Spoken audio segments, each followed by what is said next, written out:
Hello, my loves. We are going to be talking about spirit today. I don't really think of spirit as spooky. I think of it as kind of like just just another day in my world. I think you guys would really enjoy some ideas for ways to work with spirit. So I did a list. I have a list here, and I came up with 8 ways that you can work with spirit, and that is what we're going to talk about today. Let's open our space. I always open up space when I'm working with spirit. Even just talking about spirit, I think it's just a perfect opportunity to light a candle. So let's go ahead and do that. So close your eyes.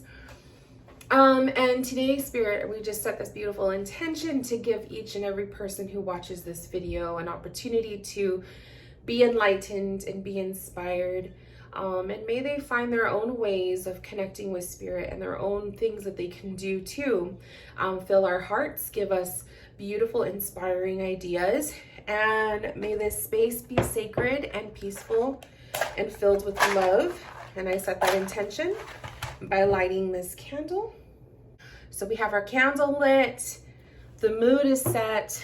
Let's go ahead and get started. Now, quick little rundown. When I say spirit, spirit is an umbrella term. Spirit can be your spirit guides. It could be your loved ones in spirit. It could be spirit in general. It could be what people call the paranormal or ghosts, right? I'm using spirit in the term of our loved ones who have passed. So number 1, meditate with intention to connect. So one of my most favorite ways to connect with spirit is through meditation. Meditation is a very good practice to not only calm and, clear your mind and tap into your energy, but it's also a time for you to set an intention to connect with beings or spirit that are not necessarily present to us in the physical form. They're there in our subconscious. They're there in our hearts and in our energy and our aura and all of that. It's very important that you set an intention prior to your meditation. You're setting that intention to tell them, please connect with me in meditation. I am going to tune in. I'm going to raise my vibration. I am going to focus. And I would love for you to meet me in my meditation. Let's have a conversation. You can even go so far as doing a guided meditation. There's many of them that you can find on YouTube, or you could simply just turn on some relaxing music. But you want to intentionally go to a place, and you can envision in your mind, you're sitting down at a table, or you're sitting on a bench, or you're sitting or you're somewhere where you're going to be meeting your loved one in spirit, and you're asking them to enter through a door or to come into the room and to be right with you. And always have a notebook and a pen right by you so that if you come out of meditation, you can write down any messages that you receive from them, any symbols, any feelings, or just the experience. You want to write it down. I would say if you're first starting out, 5-10 minutes tops, because the longer you try to stay into that connection, if you're not used to being in a meditation like that, you're going to go into the ego, where your mind, your ego is going to be creating the experience versus it being a literal spirit visitation. Number 2, dream visitations. So spirit, our loved ones in spirit will often visit us in dreams. It happens at random. It's whenever they choose to do it. It happens pretty often to most people who have lost a very significant, close loved one. So a dream visitation can be almost treated as similar as a meditation with intention. Prior to going to sleep, set an intention, talk to your loved one, right, as if they were right there with you, because they are. But talk to them and ask them to visit you in a dream, to come to you in a dream. If you have a specific question or you're going through something in life and you're just looking for guidance from that loved one, Ask them to visit you in your dream and give you guidance or help you with a situation you're going through, to give you an answer, or just to simply spend time with you. They're not always successful. You may not even have the spirit visitation for a while. It may take time, but just to know that you can set a beautiful intention prior to falling asleep could actually bring a little bit of comfort, especially if you struggle with sleeping, if you struggle with, not being able to rest. This is a really good opportunity to kind of change your energy when you're going into, sleep mode, to help you relax, or just to help you go to sleep with a positive heart, a positive mindset, a positive energy. Always have a notebook and pen or access to your phone so that you could type in your notebook quick little notes that you remember from a spirit visit. Also, side note, when we are visited by our loved ones in spirit, it is a very vivid, a much stronger dream than it is when you're just dreaming normally. There is a very distinct difference when you are either visited from a loved one in spirit or when you are just merely dreaming and they happen to pop in. You usually see very vividly with them. It feels real. It feels to the point as if they were actually physically right next to you. Colors are so vibrant, you can't even express it. Sometimes their eyes come up as blue, or they have like a blue aura glow to them. 9 times out of 10, I should say, you will remember that spirit visitation no matter how much time has passed. And if you know, when you wake up from a dream, usually the dream, you will remember it for maybe up to an hour or two, and then it just kind of fades away. Or you may not even remember your dreams at all, but for some reason, when you have a very distinct spirit dream visitation, you will remember the details. So that's the way to tell the difference. Number 3, set up an altar. We have a space that we can physically go to meet with our loved ones. It makes it much more real. It's almost like the same thing as having their table setting at the table, or their bedroom that, it belongs to them. It has all of their belongings and whatnot. Also very helpful if you do not have access to going to their grave site. There isn't a physical space where they were buried. Find a space in your home that is peaceful, that will not be disrupted by children, pets, other people.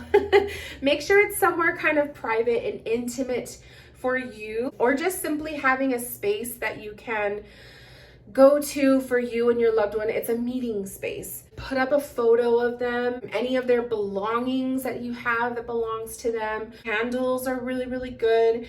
Any objects or anything that has to do that is related to them, that reminds you of them. And then this altar space turns into a place for community, well, not community, but for you to commune with your loved one.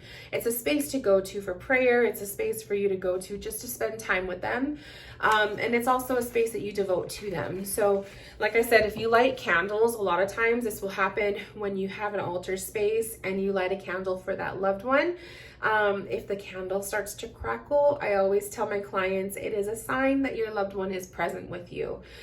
So I love to have a candle that I solely dedicate to that loved one, and it just makes the experience so much more exciting and so much more intimate. Number 4, a spirit reading. Spirit readings are good if you are familiar with reading the tarot or the oracle cards. And yes, you can definitely do spirit readings. You can dedicate certain cards of the tarot to your loved one who has passed. You can set the intention prior to pulling cards and asking your loved one to come through in the reading. We do readings for a lot of different things. Why can't we set an intention for a reading to connect with a loved one? I recommend using a deck that you are 100% comfortable with, that you are familiar with. You can even have a certain deck that is only dedicated to spirit reading. You can use a deck that you solely dedicate to that loved one specifically. You can tell your loved one, I'm going to designate these cards or this card for you. When this card pops up, I know you're speaking to me. When you're doing a spirit reading, you really need to look at the cards from a different lens. You're looking at the cards in a form of symbolism, the things, the specific colors or pictures in that card that stand out to you. You're looking at it from a different lens because you're having a conversation with a loved one. So I have the Horror Tarot. And let's just do a quickie little, let's speak with a loved one in spirit. So spirit, anyone who is present, let's speak. What should we say? So we have the Queen of Pentacles. Perfect. So the fact that the Queen came up can tell you automatically, if you want to genderize, you could say we have a female in spirit, right? You can also look at the Pentacle to tell it's an earth related spirit. So this is somebody who is an earth sign, a Taurus, a Capricorn, or a Virgo. You could go into it and like that, especially if you're doing just general spirit readings on any kind of spirit that comes forward. And so let's say you want to designate a certain tarot card for that loved one. You know, maybe you have a child in spirit, so you're going to designate a page for the child. I'm just saying you could do it that way too. The whole thing about reading with spirit, what spirit reading is, you have to put trust in the cards. So when you're looking at the image on the card, you're not just reading the Eight of Wands as what you would normally read an Eight of Wands for. You're going to look at this Eight of Wands and see, what else is this telling me? What other images or what other feelings do I get from this card that is going to relay into a message from my loved one? Number 5, spirit dates. Well, a spirit date is you're going to go to locations, restaurants, places to eat, places to shop, places to, locations near you, local to you or wherever, that your loved one in spirit really enjoyed in the time that they were here. There are certain restaurants or places to eat that my loved one in spirit loved to go. So if I want to spend time with him or feel closer to him, I will go to these locations and order. I don't necessarily order what he would order, but I would order the food that I want to eat. But it's usually just you're in the essence of a place that they really loved. And I always set that intention with him. I tell him, please enjoy this food through me, while I'm eating this and smelling it and experiencing the experience of having this meal, may you enjoy it and enjoy it for yourself. Our loved ones in spirit do enjoy food through us. Where did they like to shop? Did they like to hang out places? My loved one in spirit, there were certain stores inside a certain mall that they love to go to. So if I want to feel close to him, I'll go into those stores that either he loved to shop at or that remind me of him because of the content that they're selling. You could also go to places, locations that you actually had an experience with that person. So if there's a certain park you guys would go to, or a certain movie theater, or whatever, get creative, but think about the experiences that you had with that loved one. Where would you guys go? Where would you hang out? Where would you vacation? Go to those spots and enjoy the experience of being in that energy, in that environment where they once were. And they're experiencing it through your eyes, through your senses. It could be lonely, but it's a lot of fun at the same time. When you think about your loved one, even though they're in spirit, they're still enjoying the experience through you. Number 6, intentional drives. So this is something that I do a lot these days because I do receive a lot of my messages or spirit connections through driving. What I do is, prior to getting in the car or while I'm in the car, when I'm getting ready to, leave the house, I'll set that intention of, okay, spirit, I really want to hear from you. I need to hear from you. It's been a while. I'm going through this. I'm looking for guidance. Give me a sign. You could set whatever intention you want. I usually just ask for a sign. Trust the drive. Trust the experience. When you are driving, you have to open your awareness. Always be safe and, drive safely. Open your awareness while you're driving. What are the signs around you? The billboards, the license plates, the bumper stickers on the cars that are around you. How do they connect with your loved one? The numbers that pop up on the plates or the sides of the trucks, or I've had billboards, you know, it's just insane the amount of messages that you will receive. It's their birth dates. A message like a bumper sticker, you know, is literally giving you guidance or an answer to a question you have. You can even have full-blown conversation with your loved one while you're driving. You're asking them a question and then you get this like answer from a bumper sticker or a billboard or the, you know, a license plate, and then you ask another question and then they answer you again. Like, it's insane. You can literally have a conversation with your loved one by trusting the signs. It was as quick as going to Starbucks. I went to Starbucks, I was on my way back home, and the signs that I received were not necessarily from the bumper stickers, but they were like, someone was flying a kite and it had a dragon. It was like a red dragon, and that's so symbolic for him. Cloud formations, seeing a heart in the cloud formation, or a rainbow, you know what I mean? You have to open yourself up to receive and to get messages from spirit in these ways, but you will be so surprised how strong it comes through. Number 7, visit their grave. So if you have a loved one in spirit that has a grave site, they were buried there, and you have access to go, it's not too far from you, go visit their graves. Take cleaning supplies and clean their grave site. Make it look nice, make it look beautiful. Give them their favorite flowers.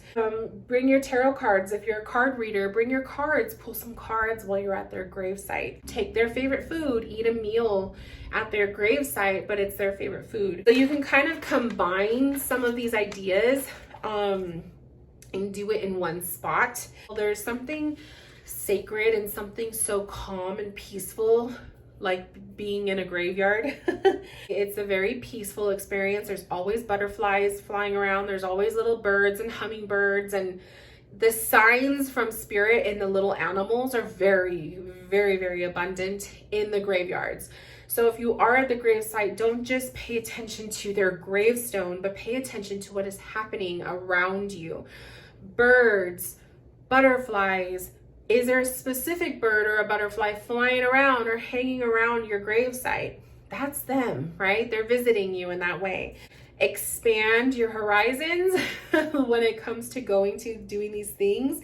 You're not just focusing only on the grave, you're focusing on the experience and the energy that is around you while you're doing this. Number 8, mediumship readings. The mediumship reading is kind of like that little phone call from spirit. It is your opportunity to be in a space where you are receiving a message from your loved one in spirit through a middle person. Experiences that lead up to the mediumship reading, the experiences during the reading, and even after the reading are all important. I always tell my clients when they book a session with me that I'm feeling spirit for them prior to the session.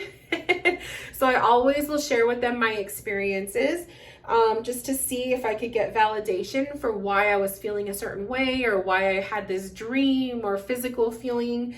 And then I tell my clients, a lot of times following a mediumship reading, they will have a spirit visitation dream. They will have some sort of profound sign from their loved one in spirit. It's different for everybody, but usually that energy is so intense from that meeting, from that reading, that you are almost like you open yourself up to a new level that your loved one in spirit can then connect with you a lot stronger. It's a very profound experience, and it's not for everybody. Not everybody believes in it. Not everybody is comfortable with a mediumship reading. But if all of these other ideas that I gave you guys, if they don't quite fit or they don't feel right, or you're just struggling with it a little bit, always seek out a trusted medium that you can have a session with your loved one and open yourself up to receiving messages from them through the medium. So yeah, you guys, that pretty much sums up the list that I have. I hope that you guys enjoyed this video. I think that it came at the right time. It was very inspiring to be able to just sit down and kind of come up with a little list. I have to say, every single thing on this list I do myself personally, so I do know that they work, and I have beautiful, positive experiences with each one. So let me know in the comments, are there any other ways that you connect with your loved one? How do you do it? What do you do? Share with us, give ideas to the rest of the people in this community. And yeah, I hope that you guys have beautiful connections. I hope that you have beautiful reunions with your loved ones. So this spooky season is the heightened time to be able to connect with your loved one in spirit. So take advantage of it and have fun with it. And I will talk to you guys in my next video very, very soon. Bye, my loves.